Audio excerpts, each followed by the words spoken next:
Good morning, everyone. This is Father Nate, missionary priest in Italy, and thanks for joining us today, August 21st, on No Greater Delight, our podcast on Marian feasts and Marian meditations. Well, it seems like most of the Marian sites are dominated by Our Lady of Knock today. Again, like we said, this is the actual day of the apparitions in 1879, where Our Lady appeared with St. Joseph, St. John the Evangelist, and the Lamb on the altar with the cross. And again, the most interesting thing there was that Our Lady didn't speak. It was about a 2-hour apparition and nothing, silence. We also said that this is not the day that she's celebrated because it's the feast day of Saint Pius X. So that's why they celebrate her on a different day. As I recall, we said August 15th is the day of her celebration because we can celebrate it that day. It's a free day.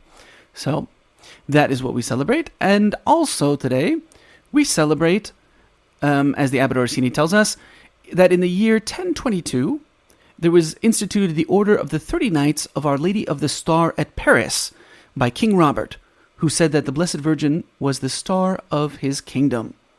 It's a very beautiful thought. And so that's literally what we're celebrating today in the Marian world on August 21st.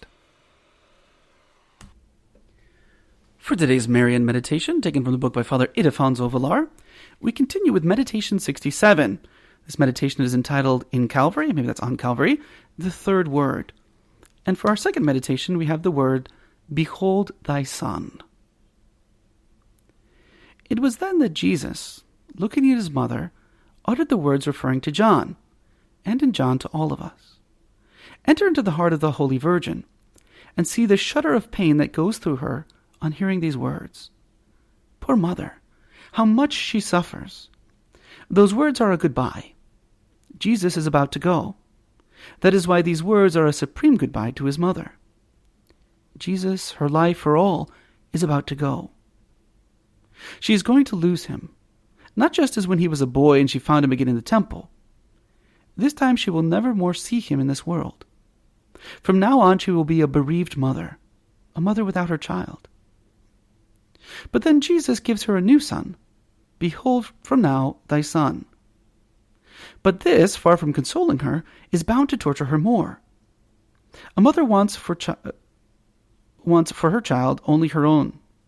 She will not exchange him for anything, or for anybody, and especially when there is such a difference between the one and the other. John, it is true, was a faithful and devoted disciple. Nevertheless, after all, he was but a mere disciple. Her son was the master. While John was the son of Zebedee, her son was the son of God. John was not her Jesus. Also, she sees that along with John, and with as much right as he, so many other children are going to be given her, among whom are the disciples, so cowardly and selfish, those who at the moment of test flee and desert the Master. And together with them, all of us. What an inheritance! What a heavy burden! What a humiliating maternity! Just compare your heart with that of Jesus, and try to understand Mary's sorrow at this substitution. However, she does not refuse.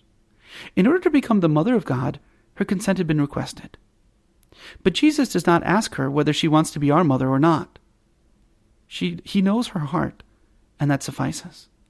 He does not hesitate to load on it the burden of being the mother of sinners. Contemplate the humility of Mary, when with that intense sorrow she repeats at the foot of the cross the words she had once uttered with ineffable joy. Behold the handmaid of the Lord. Let it be done to me according to your word. And in this manner she accepted what the Lord sent her. If we were always to leave God's hands free to do with us whatever he pleases, if we always accepted whatever his loving will sends us, what great strides would we not make on the road to sanctity?